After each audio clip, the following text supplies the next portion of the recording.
الله الرحمن الرحيم. السلام عليكم ورحمة الله وبركاته.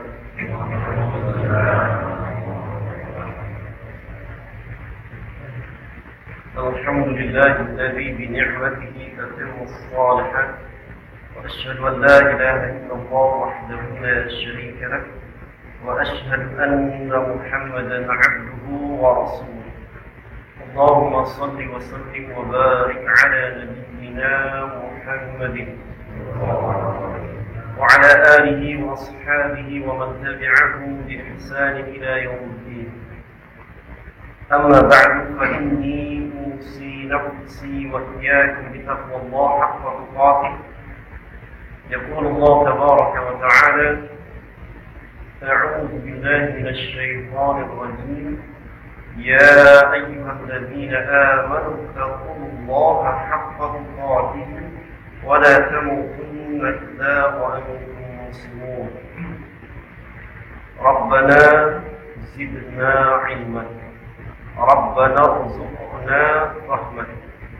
اللهم آت نفوسنا تقواها وزكها أنت خير من زكاها، أنت وليها ومولاها.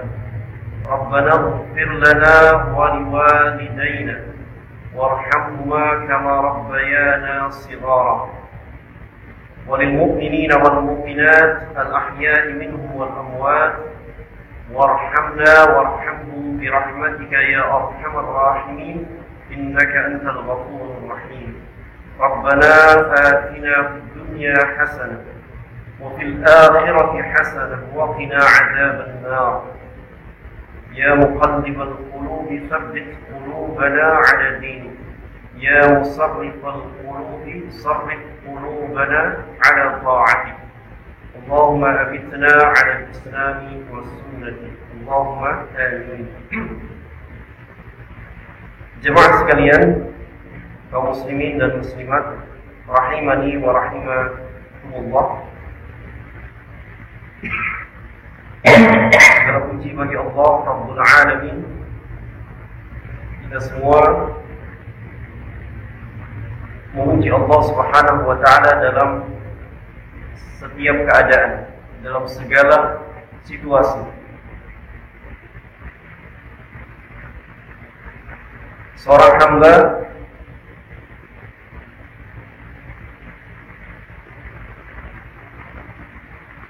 yang memuji Allah Subhanahu wa Ta'ala dalam setiap keadaan dengan mengucapkan alhamdulillah ala kulli hal ketika keadaan yang dihadapi berupa musibah. Dia mengucapkan segala puji bagi Allah atas segala keadaan. Dia pula mengucapkan alhamdulillah alladzi bi ni'matihi tatimmu shalihat ketika keadaan yang dia hadapi adalah ujian berupa kesenangan, kenikmatan, maka pujian seorang hamba kepada Allah dalam setiap keadaan itu yang akan mendatangkan keridhaan Allah Subhanahu wa Ta'ala. Makanya doa yang diajarkan Nabi SAW setiap selesai kita makan adalah memuji Allah Subhanahu wa Ta'ala. Kita ucapkan alhamdulillah atau alhamdulillahilladzi at'amani hadza wa razaqani min ghairi hawlin minni wala quwwah. Atau bisa juga misalnya doa yang sudah kita hafal dari kecil, alhamdulillahilladzi at'amana wa saqana wa ja'alana minal muslimin. Pujian kepada Allah Subhanahu wa Ta'ala. Dengan sebab itu Allah ridhoi kita, Allah ampuni dosa-dosa kita. Alhamdulillah kita bisa kembali berkumpul di taman surga di dunia. Kata seorang alim besar, beliau juga ahli ibadah, juga seorang mujahid, komandan perang di pertempuran ketika menghadapi orang-orang Mongol ketika itu. Beliau bernama Al-Imam Ahmad bin Abdul Halim bin Abdul Salam. Kata beliau begini, sesungguhnya di dunia itu ada surga. Di dalam dunia itu ada surga. Barang siapa yang tidak pernah memasuki surga itu, maka dia tidak akan memasuki surga nanti di akhirat. Nah,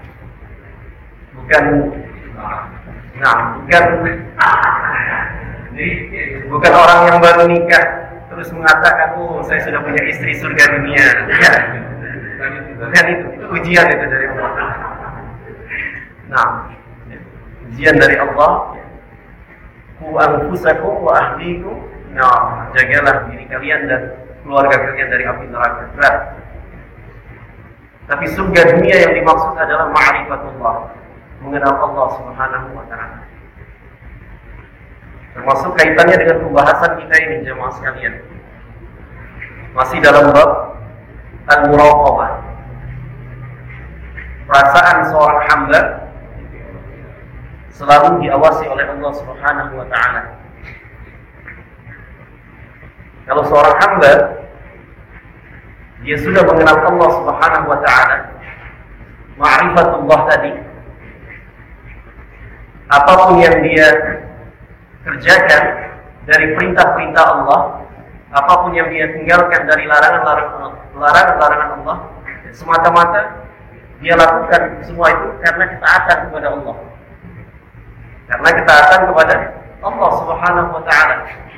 Maka orang seperti itu yang sudah mengenal Allah, maka dia insya Allah dengan mudah menghadirkan muraqabah ini di dalam dirinya. Jadi seorang pimpinan, misalnya di kantor, dia menghindari atau meninggalkan untuk tidak korupsi, bukan karena manusia, tapi kalau karena manusia dia lakukan, itu bukan dinamakan takwa. Tidak ada ruh muraqabah di sana. Takut ditangkap KPK, nah itu bukan takwa ya. Nah, itu linnas, bukan lillah. Nah, ya. Orang meninggalkan maksiat karena takut ya, ketahuan oleh manusia, gitu kan? Karena takut dibully, gitu kan?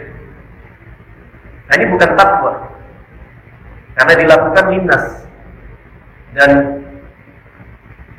sikap muraqabah tidak ada pada diri seorang hamba seperti itu. Nah, jemaah sekalian rahimani wa rahimakumullah, kita kembali mempelajari babul muraqabah yang dibawakan oleh Al-Imam Syekhul Islam Yahya bin Syaraf An-Nawawi, atau kita kenal dengan Al-Imam An-Nawawi rahimahullah ta'ala.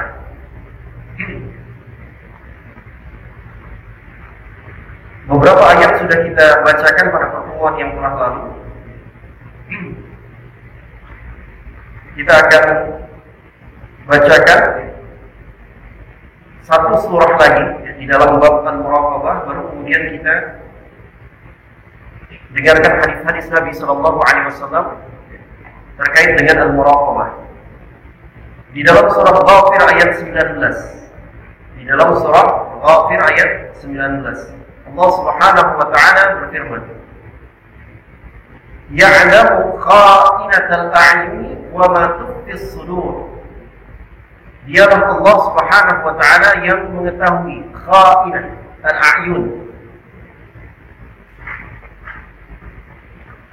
pengkhianatan pandangan. Kha'inatan a'yun, pandangan yang berkhianat. Wa ma tukhfis sudur, dan segala sesuatu yang tersembunyi di dalam hati, di dalam dada. Karena dada itu tempatnya al-qalb. Takwa itu ada di dalam hati. Kata Rasulullah sallallahu alaihi wasallam, taqwa hahuna, kata Nabi sallallahu alaihi wasallam, menunjuk kepada dada. Takwa letaknya di dalam hati.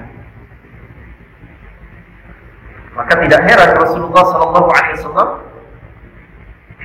di dalam beberapa riwayat menyebutkan esensi baiknya perilaku seorang hamba, baiknya agama seseorang itu ada pada hatinya, tergantung kepada hatinya. Ala wa inna fil jasadi mudghah, idza salahat salaha al jasadu kullu wa idza fasada fasada al jasadu kullu, ala wa hiyal qalb, kata Nabi sallallahu alaihi wasallam. Hadis riwayat Imam Muslim dari sahabat An-Nu'man bin Bashir radhiyallahu anhu. Ingatlah bahwa di dalam jasad manusia itu ada segumpal daging. Jika segumpal daging itu baik, maka baik pula seluruh aktivitas anggota tubuhnya. Jika segumpal daging itu buruk, rusak, maka berdampak kepada aktivitas seluruh anggota tubuhnya dalam beribadah kepada Allah, ya, dalam melakukan ketaatan kepada Allah Subhanahu wa taala. Ingatlah segumpal daging itu adalah hati.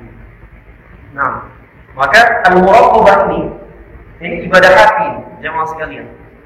Al-muraqabah, ikhlas, bab-bab yang sudah kita pelajari, ya.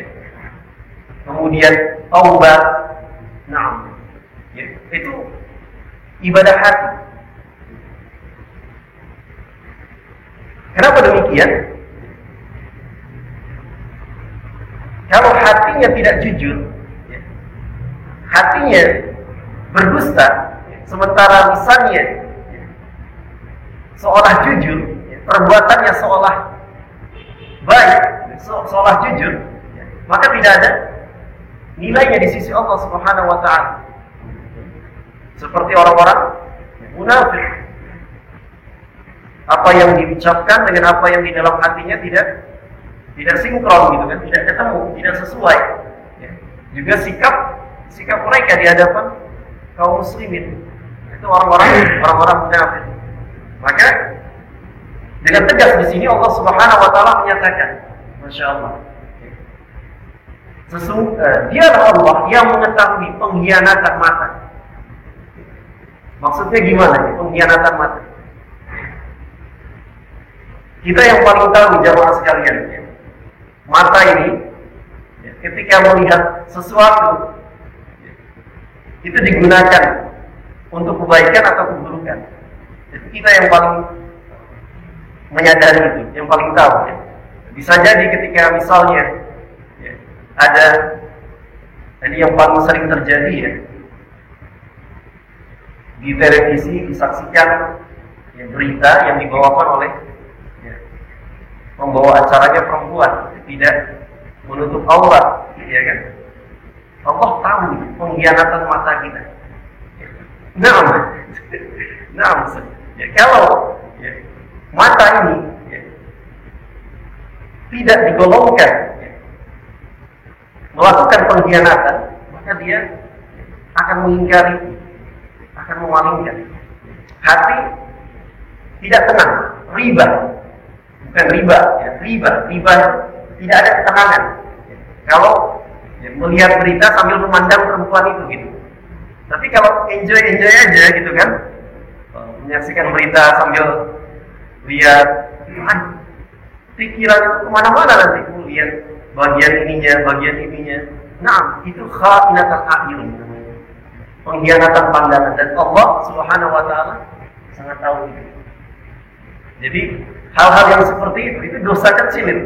Sebenarnya dosa kecil, tapi karena terus, gitu kan, menumpuk, ya, jadi seolah biasa saja. Itu dosa yang dilakukan oleh pandangan. Itulah yang disebut kha'inatul a'yun, pengkhianatan pandangan.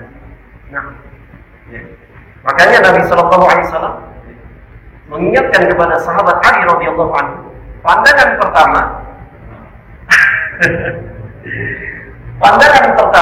ya, bagimu, tapi pandangan berikutnya dosa. Itu khawatiran ta'yin. Jadi yang paling tahu ya, diri kita ya, sejauh mana muraqabah kita ya, dalam menggunakan nikmat pandangan ini. Maka Allah Subhanahu wa taala mengingatkan kepada kita hamba-hambanya di dalam surah Al-Isra ayat 35. Kalau tidak salah surah Al-Isra ayat 35. Ini sudah sering kita dengar ayat ini. Innas sam'a wal basara wal fu'ad kullu ulaika kana 'anhu mas'ula. Sesungguhnya as-sam'a, pendengaran, penglihatan, hati, semuanya pasti akan dimintai pertanggungjawaban oleh Allah Subhanahu wa taala. Karena semuanya yang disebutkan tadi itu pintu-pintu, bisa jadi pintu-pintu kebaikan, bisa jadi pintu-pintu keburukan. Maka ada istilah dari mata turun ke hati. Maka Nabi Shallallahu Alaihi Wasallam, jemaah sekalian, itu masya Allah ya. Berkata kepada para sahabat dalam satu riwayat, dikatakan oleh Syekh Ahmad Syakir, ini ulama hadis dari Mesir, sanadnya fiqh, jadi nggak ada masalah sanadnya. Dan matanya, isi hadisnya memang benar. Apa kata Nabi Sallallahu Alaihi Wasallam? La yuballighuni ahadun min ashabi an ahadin syai'an fa inni uhibbu an akhruja ilaikum wa ana salimus sadr. Janganlah ada sahabat-sahabat, kata Nabi Sallallahu Alaihi Wasallam, ada di antara sahabat-sahabatku yang datang kepadaku kemudian menyampaikan tentang keburukan seseorang. Kenapa?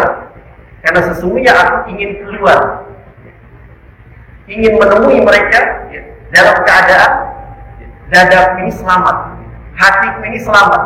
Karena biasanya jemaah sekalian, kalau kita sudah dengar si fulan melakukan keburukan, melakukan maksiat dan seterusnya, pas kita datang kepadanya, itu sudah di pikiran kita itu sudah nggak baik. Gitu. Pandangan kita kepada dia itu sudah nggak baik. Ada saja si fulan ini penampilannya aja gitu kan, soleh gitu kan. Ternyata ada berita, ada kabar dia melakukan ini. Nabi Shallallahu Alaihi Wasallam tidak ingin demikian. Jadi Nabi Shallallahu Alaihi Wasallam ingin mendatangi para sahabat itu dalam keadaan hatinya bersih dari berita-berita buruk yang dialami atau yang diperbuat oleh sahabat. Nah, ini salah satu cara kita untuk menjaga hati agar tetap peka gitu ya, agar tetap tetap istilahnya itu tidak tergolong hati yang ghaflah, yang lalai. Di antara caranya demikian. Tapi kalau semacam seperti Ustaz Muhtaram ini, beliau sebagai seorang ustaz, ini nggak bisa menghindar kalau ada orang yang datang misalnya curhat, gitu kan? Ustaz begini, itu nggak bisa Ustaz. Ya memang memang tugas, gitu kan? Itu memang tugas, itu sudah sunatullah ya. Tapi yang bukan ustaz, gitu kan istilahnya ya, ini mohon maaf, yang bukan ustaz, yang bukan diustazkan, ini sebaiknya jangan kebanyakan mendengar keburukan orang lain. Kalau ada orang yang ngomong, Pak, ternyata si bapak mohon maaf, ya. Jangan diteruskan ya. Hati saya ini sudah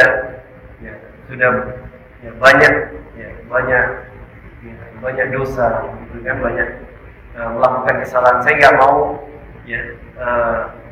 penyakit hati itu bertambah banyak lagi. Jadi demikian ya, jemaah sekalian. Ini babul muraqabah. Betapa pentingnya seorang muslim memiliki perasaan al-muraqabah. Nah, kita masuk kepada hadis Nabi Sallallahu Alaihi Wasallam.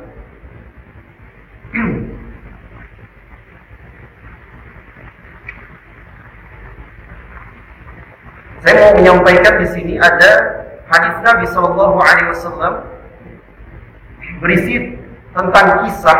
Ini Masya Allah. Jadi di antara metode dakwah yang disampaikan oleh para nabi dan rasul itu tidak hanya berupa nasihat-nasihat yang langsung kepada sasaran, misalnya akidah, kemudian hukum, tapi ada metode yang lain itu dengan cara menyampaikan kisah-kisah khusus, kisah-kisah umat terdahulu, kisah-kisah umat terdahulu yang misalnya dibinasakan oleh Allah Subhanahu wa taala karena perbuatan mereka dan durhaka mereka kepada Allah, kekafiran mereka kepada Allah. Ada juga umat-umat terdahulu yang diberikan ampunan oleh Allah, kemudian diberikan kenikmatan oleh Allah Subhanahu wa taala, sebagaimana pada bab sebelumnya, bab taubat, ada kisah seorang dari Bani Israel yang membunuh 100 nyawa, kemudian dia bertaubat kepada Allah Subhanahu wa taala dan mati dalam keadaan husnul khatimah. Ada pelajaran-pelajaran yang bisa kita ambil. Kemudian bab sebelumnya tentang ikhlas, bagaimana kisah tiga orang hamba yang beriman di dalam gua, kemudian jatuh batu besar menutupi gua tersebut, masing-masing berdoa kepada Allah Subhanahu wa taala, bertawassul dengan amal kebaikannya. Ada yang berbakti kepada orang tua, ada yang meninggalkan zina karena takut kepada Allah Subhanahu wa taala, ada yang amanah dalam mengelola gaji karyawannya, sehingga hartanya dikembangkan dan seterusnya. Nah, dalam bab ini ada kisah yang tidak kalah menarik jemaah sekalian. Ada kisah 3 orang di zaman Bani Israel. Di zaman Bani Israel, 3 orang.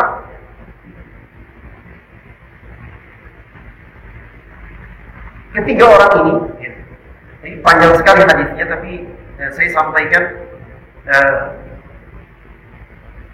sampaikan poinnya dan ibrahnya, pelajarannya. 3 orang ini diuji oleh Allah Subhanahu wa taala dengan musibah yang dia tidak sukai. Yang satu diuji Allah Subhanahu wa taala dengan kulit yang berpenyakit. Disebutkan di sini abras. Abras itu penyakit kusta. Jadi, kulitnya mulai dari kaki, tangan, seluruh tubuh berpenyakit, dan orang-orang jijik dengannya, mengejeknya dan seterusnya. Yang satu lagi diuji Allah Subhanahu wa taala dengan al-aqra. Al-aqra itu rambut yang terus rontok sampai akhirnya botak, lontos, begitu ya. Sekarang jadi apa? Tren ya. Nah, dan orang-orang mengejeknya juga, menghinanya. Yang terakhir, orang yang a'ma ini buta. Nah, dia buta, tapi dia tidak menyebutkan di sana bahwa ada orang-orang yang mengejek. Nah, ini kita bisa mengambil ibrah dari sini, jemaah sekalian. Dari jawaban setiap orang ini, karena kisah ini nanti ada hubungannya dengan malaikat yang diutus oleh Allah Subhanahu wa taala dalam wujud manusia. Jadi ada malaikat yang ditugaskan oleh Allah Subhanahu wa taala, dan Allah Subhanahu wa taala perintahkan dia untuk berwujud manusia. Ini perintah Allah Subhanahu wa taala. Jadi banyak kejadian malaikat diperintahkan oleh Allah untuk menguji hambanya mendatangi hambanya dalam wujud manusia, bukan dalam wujud asli, dalam wujud manusia. Para nabi pun demikian. Bahkan Nabi Musa alaihissalam pernah didatangi oleh malaikat maut itu dalam wujud manusia. Nabi Musa alaihissalam tidak tahu dia malaikat maut. Datang bicara kepada Nabi Musa bahwa saya adalah malakul maut, akan mencabut nyawamu. Bagaimana sikap Nabi Musa? Dipukulnya malakul maut sampai lepas bola matanya. Iya, saking kuatnya Nabi Musa alaihissalam. Ini banyak ya kisah-kisah semacam itu. Malaikat menunjuk manusia mendatangi hamba-hamba Allah untuk mengujinya. Termasuk 3 hamba ini. Walaupun malaikat yang berwujud manusia ini datang kepada orang yang pertama, yang diuji Allah Subhanahu wa taala dengan apa tadi? Dengan kulit yang berpenyakit, kusta. Nah, di setiap kita pasti diuji oleh Allah Subhanahu wa taala. Allah Subhanahu wa taala berfirman di dalam surah Al-Anbiya ayat 35, "Wa nabluukum bisyarri wal khairi fitnah wa ilaina turja'un." Nah, tsumma ilaina turja'un. Dan kami akan menguji kalian dengan keburukan dan kebaikan sebagai cobaan, termasuk 3 orang tersebut. Datang malaikat dalam wujud manusia, dia berkata kepada laki-laki ini, apa yang ayu syai'in ahabbu ilaika? Apa yang kamu sukai? Malaikat ini tidak berkata dia malaikat yang berwujud manusia, enggak. Malaikat langsung berbicara dengan apa yang kamu inginkan. Kemudian orang ini berkata, saya menginginkan kulit yang indah, kemudian hilang penyakit kulit dari saya, sehingga manusia itu tidak mengolok-olok saya, mengejek-ejek saya. Dari jawabannya saja, ini kita sudah bisa membedakan dengan orang ketiga. Orang kedua masih sama ini jawabannya.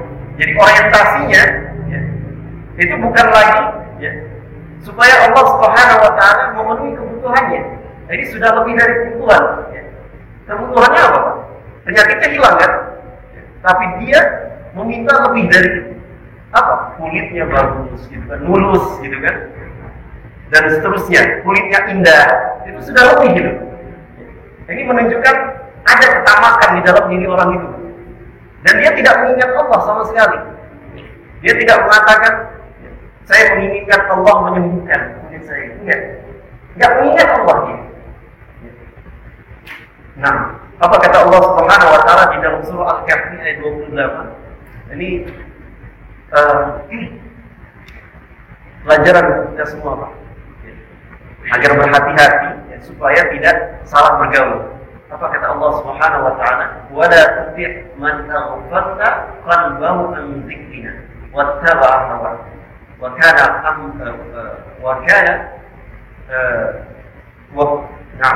amruhu furuta. Dalam surah Al-Kahfi ayat 28. Dan janganlah kalian mengikuti bersama orang-orang yang hatinya dilalaikan, hatinya lalai dan mengikuti hawa nafsu. Kalau kalian melakukan demikian, selesai sudah. Berantakan urusan kalian. Allah Subhanahu wa taala tidak akan memberikan petunjuk sebagaimana yang diminta oleh Ashabul Kahfi di ayat ke-10. Ustaz Muhtaram sering membacakan, Rabbana atina min ladunka rahmah wa hayyi' lana min amrina rasyada. Ya Rabb kami, berikan turunkan, limpahkan rahmat dari sisimu kepada kami dan sempurnakan petunjukmu dalam urusan kami. Nah, ini kebalikan dari orang yang tadi disebutkan di dalam surah Al-Kahfi ayat 28. Nah, setelah orang tadi meminta sesuatu kepada malaikat tadi yang berwujud manusia, apa yang terjadi? Malaikat tadi mengusap dengan tangannya badan orang tadi diusap, hilanglah penyakit dengan izin Allah, kemudian mulus Pak, indah kulit. Nggak tahu ya ukuran indah itu seperti apa, ya. Yang jelas apa yang dia minta Allah kabulkan. Ya. Kemudian malaikat ini berkata, harta apa yang paling kamu sukai? Dia berkata, ibil, unta. Karena di zaman itu ukuran harta itu Pak, ya, ukuran harta itu adalah berhubungan dengan peternakan, ya, hewan ternak. Ukuran harta di zaman itu. Kalau di zaman ini ya tentu berbeda gitu kan. Ya, ukurannya sudah 6. Ya, sama-sama ya tunggangan gitu kan. Tapi beda 6, beda nama saja. 6. Ya beda keadaan. Dia berikan. Tiba-tiba ada di hadapannya ya, unta yang sedang hamil, yang sedang bunting. Kemudian malaikat ini berkata, barakallah, semoga Allah Subhanahu wa taala memberkahi unta ini. Sudah. Malaikat pergi, ya, mendatangi orang yang kedua yang kepalanya botak tadi, ya, dengan pertanyaan yang sama. Dan jawabannya ya, sama dengan apa yang disampaikan oleh orang pertama ini. Ya. Intinya dia mau supaya penyakitnya itu ya, hilang, sembuh. Ya. Kemudian rambutnya jadi bagus gitu kan, indah. Nggak tahu ukuran rambut indah itu ketika itu gimana? Ya tidak disebutkan ya. Apakah lurus, kemudian apakah ikal ya, atau gambaran lainnya itu tidak disebutkan di sana. Yang jelas ya, permintaan dia dikabulkan, diusap kepala botaknya itu. Ya, tumbuh rambut, hilang penyakitnya. Harta apa yang ya, kamu inginkan? Dia jawab, sapi, yang bakar sapi. Ini dua jawaban orang pertama ini sudah kelihatan Pak. Ya. Di dalam jiwanya ada ketamakan. Mulai dari tadi permintaan, ya. Minta disembuhkan, ya, kemudian keadaannya jadi lebih baik, lebih indah, ya. Kemudian binatangnya pun yang disebutkan ini yang besar-besar, gitu kan, ya. Mulai dari unta, kemudian sapi, gitu kan. Nah, baru orang yang ketiga, Pak, yang dipuji Allah Subhanahu Wa Taala dengan nikmat, ya, dengan permintaan. Ya. Orang yang ketiga ini, ketika diminta oleh malaikat apa yang engkau inginkan? Apa yang dia jawab? Saya menginginkan Allah Subhanahu wa taala mengembalikan penglihatan. Dia ingat Allah. Dia ingat Allah. Ya, bahwa ujian yang dia terima itu dari Allah Subhanahu wa taala. Dan kesembuhan yang dia minta dia kembalikan kepada Allah Subhanahu wa taala. Kata Nabi Ibrahim, "Wa idza maridtu bahwa yashfi." Apabila aku sakit, maka Allah yang menyembuhkan. Ini pelajaran untuk kita. Ketika misalnya, kita sedang sakit, datang ke dokter, maka hati kita, hendaknya dari awal kita datang ke dokter, itu memohon kesembuhan kepada Allah Subhanahu wa taala. Saya datang ke dokter, semoga Allah Subhanahu wa taala memberikan kesembuhan melalui pengobatan yang diberikan oleh dokter. Tetap hati kita, tawakal kita, berserah diri kita hanya kepada Allah Subhanahu wa taala. Memohon kesembuhan langsung kepada Allah Subhanahu wa taala, seperti yang dilakukan oleh orang yang ketiga ini. Saya menginginkan kesembuhan mata. Allah menyembuhkan mata. Apa yang terjadi? Setelah itu, malaikat itu mengusap matanya, kemudian Allah kembalikan penglihatannya. Harta apa yang paling engkau sukai? Ini Masya Allah. Jawabannya apa? Bukan lagi unta, bukan lagi sapi. dia menginginkan apa? Kambing. Padahal malaikat bertanya, harta apa yang paling kamu sukai? Dia jawabnya kambing, gitu kan? Ini menunjukkan apa? Ya, hatinya itu qanaah. Naam, dia naam, ya. Hatinya tidak menjadi budak dunia. Nah, kata Rasulullah SAW, man kana fil akhirah hammuhu, barang siapa yang dalam aktivitas dunianya akhirat yang menjadi cita-citanya, yang menjadi orientasinya, dia melakukan aktivitas dunia tapi orientasinya akhirat, maka Allah Subhanahu wa taala akan memberikan kemudahan baginya. Allah Subhanahu wa taala akan mendatangkan dunia itu dalam keadaan rahimah, tunduk dengan izin Allah Subhanahu wa taala. Hina dunia itu mendatangi dia kalau dia orientasinya akhirat. Tapi kalau man kana fid dunya hamu, kalau orientasinya dunia, Allah Subhanahu wa taala berikan dunia itu. Tapi ketika dia misalnya mendapatkan masalah, Allah Subhanahu wa taala jadikan dadanya sempit dalam menghadapi masalah ini. Nah, Allah Subhanahu wa taala berlepas diri dari dia. Makanya ini penting bagi kita. Ini perkara hati, Pak, sekali lagi. Apapun yang kita lakukan dari aktivitas duniawi, termasuk bapak-bapak sekalian, mencari nafkah untuk keluarga, karena Allah Subhanahu wa taala orientasinya akhirat. Sehingga Allah Subhanahu wa taala berikan kebaikan, keberkahan, kemudahan dalam segala urusan kita. Nah, kemudian malaikat itu tidak lupa mendoakan barakallah. Ini pelajaran, Pak. Pelajaran ketika apa?